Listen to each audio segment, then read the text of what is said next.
Hi everyone, Mrs. Straka here. This tutorial is going to show you how to access Teams through your Office 365 account. Within the team, I've placed everyone's Alex login, and I'm also going to be placing other things in here, so that's why I wanted to get you familiar with the Teams feature within Office 365. So first thing you're going to want to do is log in to your school account email. And to do that, if you don't have your username and password for that, just send me an email through either LiveGrades or shoot me a message through Remind, and I will get you your student login and email for Office 365. Okay, so once you're in, you're gonna come over here to the top left corner of the screen to the app launcher. This is also called the waffle. Come down and choose Teams. And some of your teachers have already placed you guys in a team or will be doing that shortly. So when you click on Teams over here, it's going to show all of the ones that you've already been put in.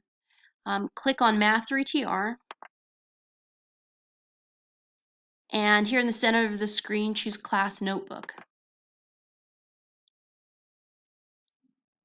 Now this is the slightly tricky part that you'll have to remember. Once you've clicked on Class Notebook and it loads here, you need to come to this little arrow and click on this. This opens the navigation panel.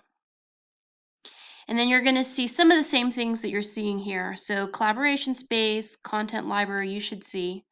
And then you're going to see down at the very bottom your name, but only yours. I'm seeing everyone's name because I created this team, and so I have access to everyone. Anything that you have placed under your name is only visible to you and to me.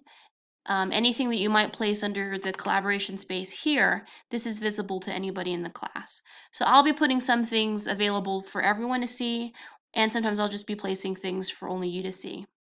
But once you click on your name, so like if I were to come down here and click on this, on Alex's name here, then off to the right hand side here is where your Alex username, well actually, so you'll click on it and then there'll be a drop down and it'll say Alex login.